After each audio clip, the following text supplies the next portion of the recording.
Okay, good evening. We continue in the Chazon Ish. We're in the third chapter of Musar Halacha, morality and halacha, and how important it is to develop a halachic mind, and how the Chazon Ish mentions that we can only get to achieve a halacha mind by deepening our relationship with Hashem and understanding and having trust in Hashem that he knows what he's talking about and what he's teaching us is worthwhile to adhere to. And the second idea is to deepen our relationship with the understanding of halacha and how it works and how it makes sense. And the Chazon Ish said in Os Ches how this is unnatural, how halacha is unnatural to our minds until you acquire an appreciation for it. So he continues in Siftes, continuing the idea he's in the middle of here. And let's put the marker up right over here. There's Tes. Umanimlatsu imre yosher, and how pertinent are the straight words. Dibros kacho shel Hagon Reb Yisrael Misalant, the holy words from the great scholar Reb Yisrael Salant, the founder of the Musar movement, Zichron Levracha. Be'igarto baze, in his letter concerning this, V'chod varav Zichron Zal Sham, and these are his words from one of his letters. He says like this: Imamnam be'isurei treifes, when we talk about the prohibitions of eating food that's treif, basar v'chalav, or meat and milk together, shalto alav hergalav, that he is his constant being used to this has ruled over him. His training has ruled over him. Umigarmehu nir talem, and by himself he recoils from that. Vein yitzro miskaber alav, and his yitzro isn't overcoming him in this. In certain areas, a person's very, very careful. On the other hand, in contrast to that, bidvarim shebein adam lachavero, in areas that are between him and his friend, bachalakos, and when there's quarreling and differences between them, yavor, he'll transgress certain sins, v'lo yivchad, and will not be afraid. Va'av keshechavero tov v'ladin, and even when his neighbor sues him in a court, yachbol tachbulos lischamek lishamek menu, he's going to come up with all kinds of methods, sneaky ways to hide himself and escape from the judgments. In other words, where he's guilty, he's going to try to get out of it. Now, let's think about it. What avera is worse, eating treif or stealing? If I would ask you, what's a worse avera, eating treif or stealing? So he says, Arelo sigzol chomer milav de treif. The negative commandment of stealing is worse than the negative commandment of eating treif. Why? Because treif is an aver bein adam lamakom. It's a sin between you and Hashem, and Yom Kippur can forgive that. However, stealing is bein adam lachavero, sha'af yom ha'kippurim einu mechaper, but Yom Kippur alone will not forgive. V'chol she'al pi hadin ein hadavar shalo, and if anything according to the law does not belong to him, zel b'chlal gzela, that's included in thievery. You don't have to exactly go into his house against his will and steal something. If someone has a legitimate claim against you, to say he did work for you, and you don't think he did a good job, and you're going to not want to pay, and he summons you to court, and he says, I don't want to pay, and I'm not going to go to court, he hides himself. That's thievery. Anytime you have money that belongs to somebody else, you're a thief. And a thief, Yom Kippur doesn't help alone. You have to go over to the person and you have to ask for mechila and you have to restore the money you own. Uvachalzos, and still in all, lefi she'ein hergel masmik mishmeres hadin, since hasn't developed the habit of being careful when we're dealing with judgments between people. So nafsho ne'ederes mikinin hamakdes avos hamisho ufachtoso. So his soul has not yet acquired that love of doing what is just and the fear of going against what's just. In other words, many of us who've been raised with kashrus, let's say, we would be abhorred to eat treif willingly. And it's not even a taiva for us to eat treif. The most succulent pig in the world does not get us excited. And we're revolted by it. But when it comes to monetary issues, and you may illegally have someone else's money, you have not yet acquired a love to bring out the correct judgment and the fear to incorrectly judge. Udvarav Zal, his words are, even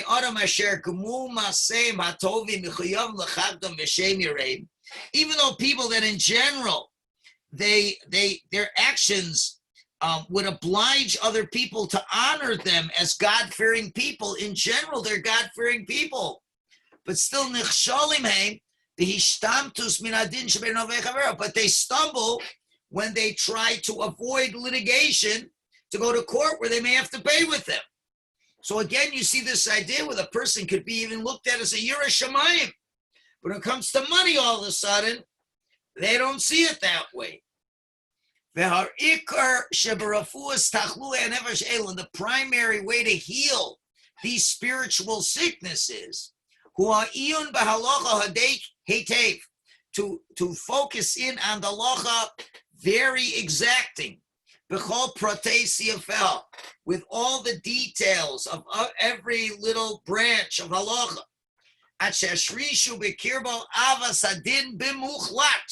until it's rooted inside of him a definite love to come out with the correct judgment, complete judgment. And that comes from an awareness of what the halacha is. That's what Rabbi Yisrael Salanter says. What is clear from his words? Even though a person makes an overall effort to acquire fear of God, he still hasn't found the primary goal. The main thing is missing from his soul. If what? If he hasn't learned the halacha, he hasn't toiled to get the detail of all the laws in Choshen Mishpat. Choshen Mishpat is one of the 4 sections of Shulchan Aruch, and it deals with civil law. Even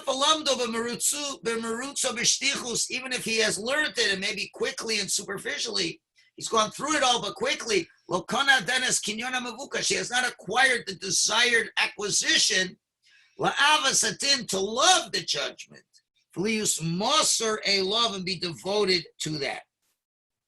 They tell a famous story where somebody was a shochet, a ritual slaughterer. He came to Rabbi Yisrael Salanter and he said, I think I want to stop being a ritual slaughterer. I want to go into other work. And Rabbi Yisrael Salanter asked, why? You're such a good shochet. So he said, the halachas are so complex. There's so many halachas to shecht an animal properly. Then you got to check it afterwards. There's a lot of complexities to it. And I don't want the responsibility. If I make a mistake, I could be feeding people treifus. It's an awesome responsibility, and I'm God-fearing, and I don't, it's too much on my head. I don't want it anymore. I don't want to get punished for this. So his soul listens to him, and he says, so what do you want to do instead? He says, I want to go into business. He says, really, you want to go into business? Do you know that the laws relating to business are much broader and more extensive and more difficult than the laws of understanding shechita? There are so many laws regarding interest. There's so many laws regarding integrity in business. It's way more complex than the laws of shechita. Laws of shechita are pretty finite. It's like, sort of like medicine. You learn the body, you learn which parts are, have to be in a certain way. It doesn't really change much. But when you're dealing with business and there's so many temptations, and it's really a very difficult thing. So why do you want to do that? So he discouraged him from doing that. Now, this is a very important thing that we have to realize over here. And I want to share with you some words of the Chafetz Chaim right now. Let's see if I can get the screen back here. I don't know if you've got the Mishnah Berurah here. If not, I'll just stop it and start it again to make sure I have it. Okay, and this should have another one. Where's the, oh yes, the other one. Okay, so there's two places where the Chafetz Chaim, one in his introduction to the laws of Lashon Hara, and one to his introduction to Hilchos Shabbos. And you're going to see the very same words that the Chazon Ish is saying. The Mishnah Berurah, Rabbi Yisrael Meir Kagan, saying the same idea. So let's take a look, and I call this striking the balance between Musar and Halacha. So let's read what the Chafetz Chaim says. So the dear reader knows.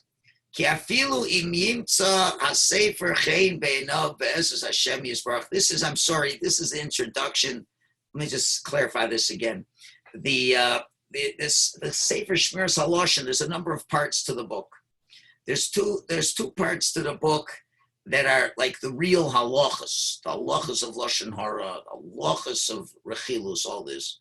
And there's a third section that's more musar, more inspiration. You know, what's the severity of speaking Lashon Hara? What's the merits of not speaking Lashon Hara?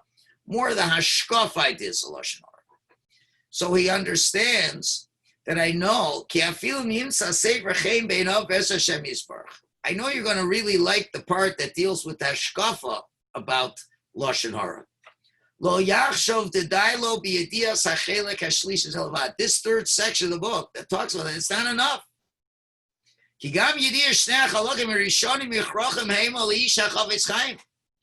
The first two parts of the book are very essential for a person who wants to be called by the Nam de Plume of a Chafetz Chaim, the one who loves life. It says in Mishlei, Lodas Chochma Umusar, to know wisdom and Musar. What does that mean? If a person has wisdom, then he can learn Musar.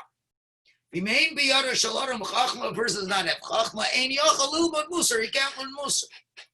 What does that mean? And the meaning is just simply the way it says, by the underline. If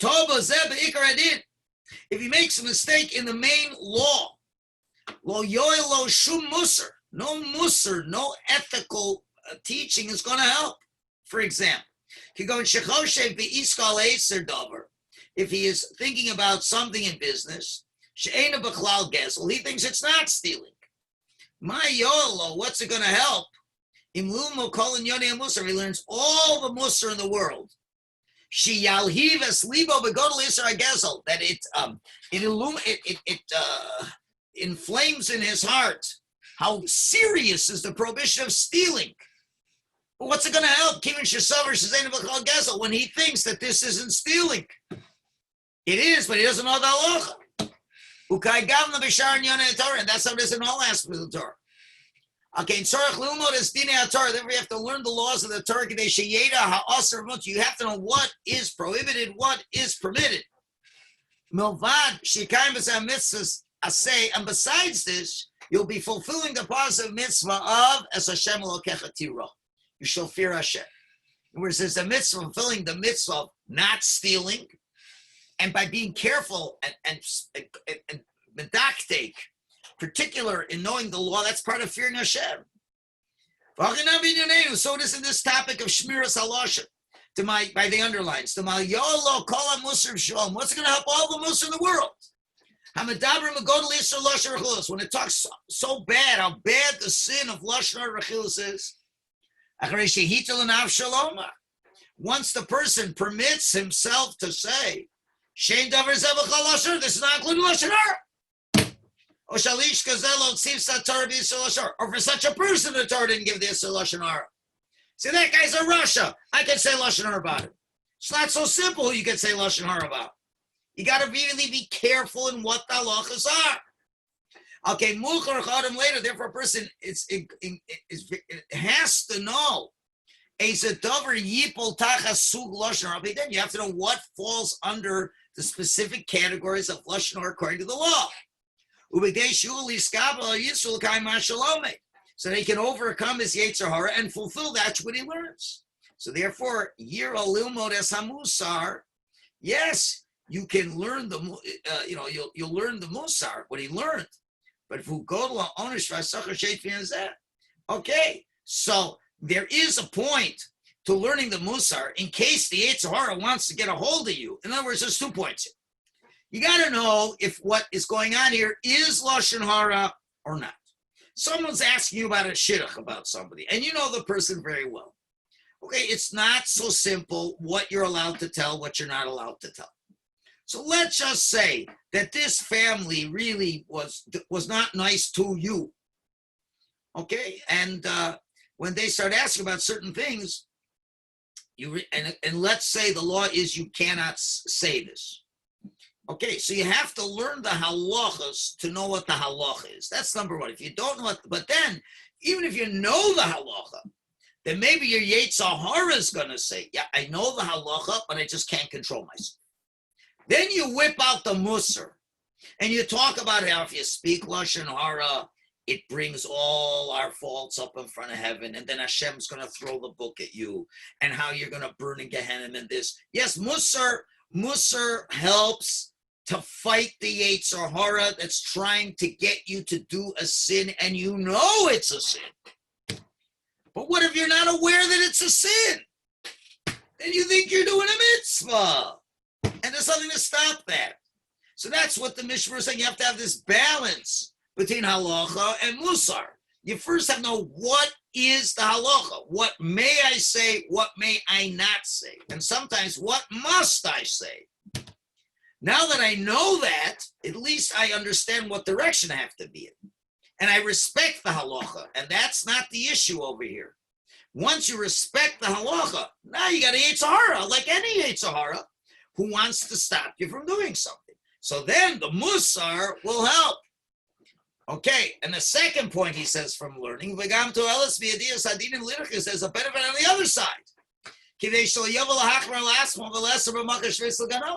Where you will not be strict on yourself to not say that which you're supposed to say, even if it disparages him, to save other people from harm. And he won't fool people with his false ideas. So here's a clear example. Lashon hara, I mean, Baruch Hashem, thanks to the Chafetz Chaim Heritage Foundation, they've really, in the last 25 years, brought it out into the open. And it's something that we're very aware of now. And there's so many English books, like the one we gave to the people in the Shul a couple months ago, just learning the halachas and appreciating and being sensitive to the emes, that's the mishpat is there, and to want to follow the halacha. And then the musar certainly will help when the yetzer hara is trying to stop you from following the halacha. Let's say the person who you want to speak lashon hara about really hurt your feelings, really hurt you bad, and you have a big yetzer hara to get him back. That's not unusual. So you know the halacha, but you want to kill the guy. You want to get him back. So that you need musar to realize how terrible the sin is. Okay, or how virtuous. Tola eretz al blima. The whole world suspends and exists when a person holds his mouth. And you'll feel, wow, it's not always burning in hell. There's positive things. It's tremendous reward if you hold things in. That's musar is great. But if you're not balancing with the halachic mind, then you'll think you're the biggest tzaddik in the world, and you aren't. Now, in another vein, let's look at the next source. And let's just put this one on the screen. We're jumping all around today.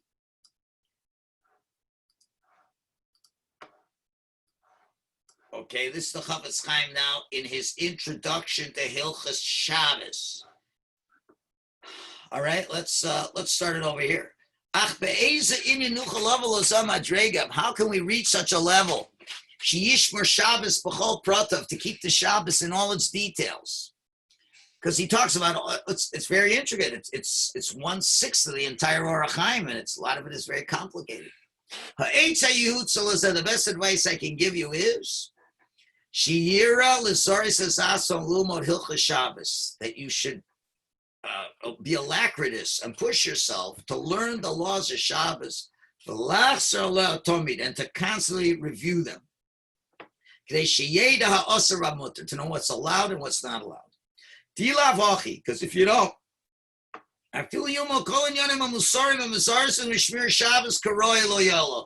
if you learn all the Musar subjects that arouse a person to keep Shabbos, how keeping Shabbos makes you a partner in creation, and all the amazingness, the bris between us and Hashem, and all the gavalt, it's a taste of the world to come, all these amazing things. Lo Yola won't help him, as it says in Midrash Mishnah. Again, it's same one. Latas chachma musar, to know chachma musar. Im yesh biyado shel adam chachma yochel lilmod musar. Someone has chachma can learn musar. Im ein biyado shel adam chachma ein yochel lilmod musar. He doesn't have chachma, he can't have musar. Fakavana, the meaning is the mutoa beikar, and if you make a mistake in the main concept, shechoshev seim b'zev b'chlal iser, and you think this is not included in a prohibition. Ma'yolo amusar b'zev. What does the musar help? So it is in this area. If he thinks this particular activity is not a prohibited activity or even a rabbinic activity, no musar will help. Let's have an example. He puts in the brackets here. Let's say a sudden loss is going to come to the person. And we're going back in the Chavetz Chaim's times. Your animals running away on Shabbos. The barn door was open and they're going out, and that's your whole livelihood, just walking out the door. You buy chickens, ducks, they just bought and they're not used to being domesticated, and they ran away. How easy it would be to transgress the biblical avera of trapping. If you catch them, you transgress the biblical prohibition. Parenthetically, it would help all the people who choose to have animals as pets. There's so many halachas you need to know. And if not, you'll be transgressing some Isur D'Oraisa or Isur D'Rabbanan. Very simple. You love your little chihuahua. You want to pick him up and hug him and give him a kiss and stroke him. You've been over Isurim, right? And let's say your chickens are running away. Tell the goy to get them. It's still not allowed. So you're going to do averis, even though you're gavaltika yorei shamayim. If you learned the law, you're there. You know what's allowed. Find a shomer, you say this. Call a matzah. Whoever saves them, ain't a mafsid, won't lose. That you can do. Or you can tell the guy, you can tell, remember, a goy, you can have him do an Isser D'Rabbanan in a place where it's a fake financial loss. So you could tell the goy to do it in a way where the trapping is not biblical trapping, it's rabbinic trapping. Like in a big house. Even if you get them in a big corral, you still not so easy to trap them. As it says in the Gemara, I'm not going to go through the details. Derech Moshe, another example, right? So, another classic example. A bee in the sukkah. And there's some people are really, it messes up their halachos. And this is another one of these halachas that people are not aware of. So what happens? People run out of the sukkah. They're afraid of the bee. There's a lot of wrong things you can allow, right? So some people say, it's a bee, I'm going to kill it.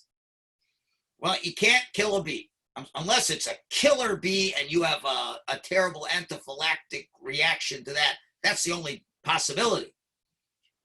But the bee is bugging you. So what do?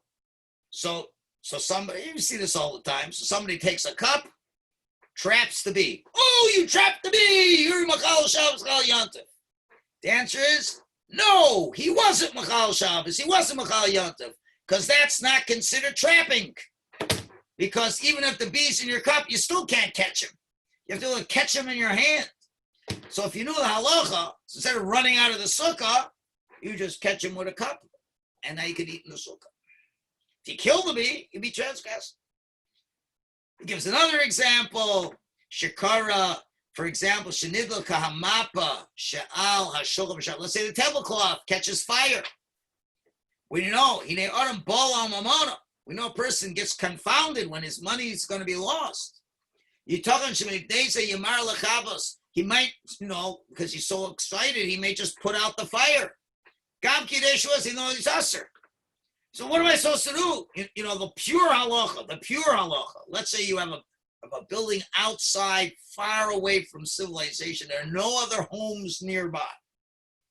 And your house goes on fire. If there's nobody around, you got to let the house burn down. Now, if you're living in the city, that other people's lives are in danger, then you can put it out. There's a hefter for that. But I'm saying a case where you wouldn't be allowed to put it out. But the guy's going to put it out anyway because he doesn't want to lose his money. But why is he doing that? Because he doesn't know the permissible way to put it out without transgressing. He learned the laws of Shabbos. He know the way that's permitted. You pour the water on the other side of the table that hasn't caught fire yet. And when it comes to the water that's there, then it'll go out by itself.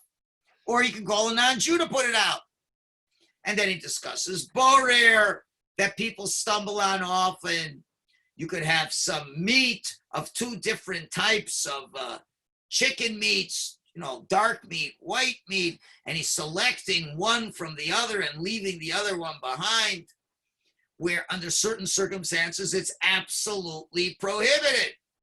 But we know if you do it with three conditions, you take the good from what you don't want, you take it with your hand or a fork, and you eat it immediately, then it's okay. And borer is a very common mistake that people make. And many, many halachas, and he goes through a list of halachas, and if you haven't learned them, anyone who hasn't learned the laws can easily stumble in them. There's so many details in biblical prohibitions, etc., etc. Okay, so and look what he says at the end, the words of the Yaris Dvash.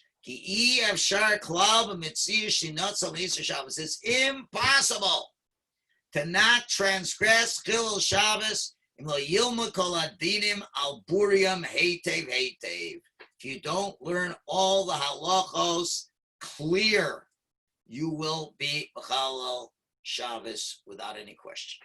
So there you have another good example of how you have to balance knowing the halacha without with the musar. The musar is great; it will stop you from if the Yetzer is trying to tempt you to sin, but it's certainly not going to help you if you don't know what the halacha is. So I hope I have the back to the Chazon Ish. If not, just a few more lines. I just want to finish up this section. V'alimud be'in b'halacha ad loredas halacha brura b'chol asim v'stafim. And in order for a person to learn something in depth, to go to the depth of it and knowing all the details, hulimud shel shanim rabos b'shkida. It takes a process of years and years with great effort. Nimratza. Ki histadlus ha'iyun hazeh, and the acquisition of this type of penetrating analysis, hu tachlis yediyas haTorah. This is the goal of learning Torah, diligent study.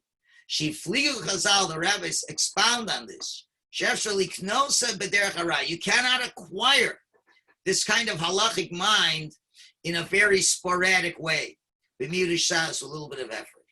But Amru HaTorah, and the Torah said, and they say in Pirkei Avos, in the 6th chapter, Shatar Niknes B'mim Ches Kinyanim. There's 48 ways to acquire Torah.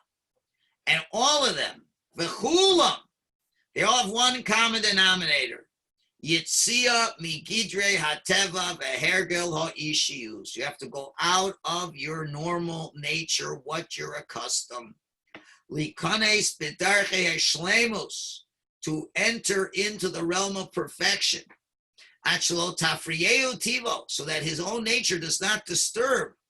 Esrov mesirusov otzav shkidosa, one's devotions and diligence. Lo yitain le'enav usnu shena le'enav usnu, for he should not give rest to his eyes or slumber to his eyelids. There's so many examples. Ma'at shena. One of them is minimizing sleep. One is ma'at achila. One is minimizing eating. There's so many things that go against nature. To listen carefully what has to be said. If you go through it, you'll notice most of them are, limiting pleasures.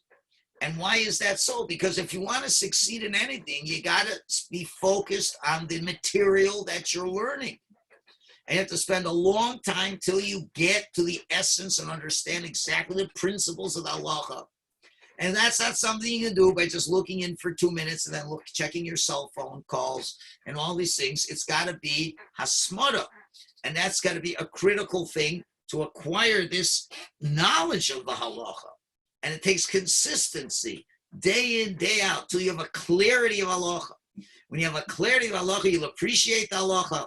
You'll understand the halacha. And many times where the halacha may be contrary to what you would think in your mind, what would be appropriate. And you think, I don't know how that could be Chilul Shabbos. It doesn't seem to be taken away from Shabbos.